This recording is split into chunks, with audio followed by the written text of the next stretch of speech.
तुम्हारा सवाल है कि राहु की दशा कैसी जाएगी। ठीक, तो राहु की दशा कैसी जाएगी ये जानने के लिए ज़रूरी होता है कि पहले दाहिना हाथ देखा जाए। तो दाहिना हाथ तो बहुत अनुकूल है, रेखाएं बहुत अच्छी अच्छी और सॉलिड ऊपर की तरफ जा रही हैं। ठीक, बाएं हाथ के अंदर थोड़ी सी दुविधा है, ये रेखा टूटी हुई है, इनमें त्रिशूल बन रहा है, इनमें कटार बन रही है।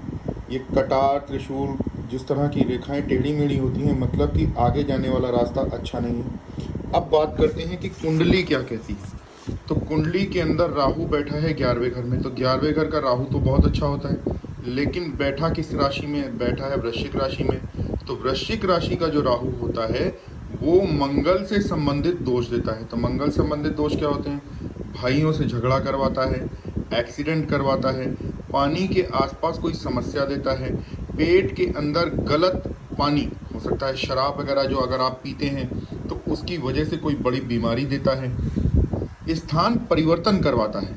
एक लड़का है सिंह अमनदीप करके, तो वो एक बार आज से करीब 20 साल पहले एक बाइक खरीदने जा रहा था। तो मैंने कुंडली देखी, मैंने बोला कि ऐसा है कि बाइक खरीदने के योग तुम कह रहे हो, लेकिन खरीदोगे कैसे? तो हमें तुम्हारा स्थान परिवर्तन दिख रहा है। तो लखनऊ से उसकी चंडीगढ़ एकदम से पोस्टिंग हो गई, वहाँ जाकर उसने कार खरीदी। ठीक है, तो तुम्हारी कुंडली के अंदर स्थान परिवर्तन दिख रहा है। तो पहले से आगाह कर दे रहा हूँ कि कुंडली के अंदर पिता और भाई से विवाद दिख रहा है। क्यों दिख रहा है? पिता और भाई से विवाद कैसे होता है कि जब किसी के जन्म पत्र के अंदर सूर्य नीच का हो, मंगल साथ में हो, बुध साथ में हो, तो पिता से अनबन रहती है, भाई से अनबन रहती है, रिश्तेदारों की आंखों में खटकती है कमाई।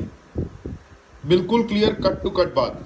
शिववाणी ज्योतिष में कहा गया है, माता पिता भ्राता सब कोई, संकट में पूछत नहीं कोई। सच्चा पिता, सच्चा भाई, सच्चा माँ, सच्ची बीवी, सच्चा बेटा, सच्चा नौकर, सच्चा दोस्त, सच्चा साथी केवल और केवल ईश्वर देता है। ईश्वर ने तुम्हारी कुंडली के अंदर इन चीजों का अभाव रखा है। तो ये मान के चलो कि कृष्ण का जन्म हुआ कहाँ पर? जेल के अंदर। माता पिता के पास नहीं रहे, लेकिन ईश्वर की कृपा थी या स्वयं ईश्वर थे, हर तरह से उनके काम बनते रहे, सुखी जीवन जिया।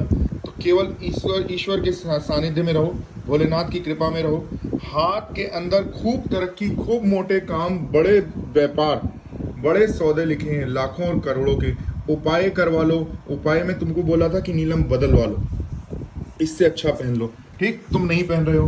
कुंडली के अंदर 3, 6, 11 के अंदर शनि का बैठा होना महाराज योग होता है। तुम्हारी कुंडली का लग्न जो है वो मकर लग्न है। मकर लग्न का स्वामी होकर शनि जो है मिथुन राशि में 6ठे घर में बैठा है, ये महाराज योग है। और तुम नीलम अच्छा ना पहनकर अपने लिए मुसीबत कर रहे हो। ये बड़े सौदे नीलम और सफेद पुखराज से आएंगे। सफेद पुखराज से क्यों? क्योंकि नीच का शुक्र भाग्यस्थान में बैठा है। तो नीच का हो गया, लेकिन भाग्यस्थान में बैठा है, उसको पावर देना जो बहुत जरूरी। और दोनों ग्रहों का रत्न धारण करने इसलिए जरूरी क्योंकि शुक्र और शनि जब एक साथ हो जाते हैं तो बुलडोजर समझ लो या किसी तरह की क्रेन समझ लो, यानी कि जो काम मजदूर ना कर पाए वो बड़ी बड़ी क्रेनों से काम तुम्हारा होगा।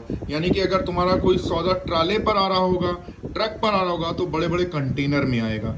पैसा आएगा तो बिल्कुल ऐसे कि तुमको मशीन खरीदनी पड़ जाएगी पैसों के लिए, गिनने के लिए।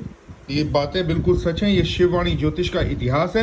आज तक जिसको जो कुछ कहा, अच्छा या बुरा, वो घटा है 28 सालों से। उठाकर देख लो, 7 फिल्में अक्षय कुमार की फ्लॉप हुई और 7 फिल्में फ्लॉप होने के बाद भी अक्षय कुमार के दिन अच्छे नहीं चल रहे।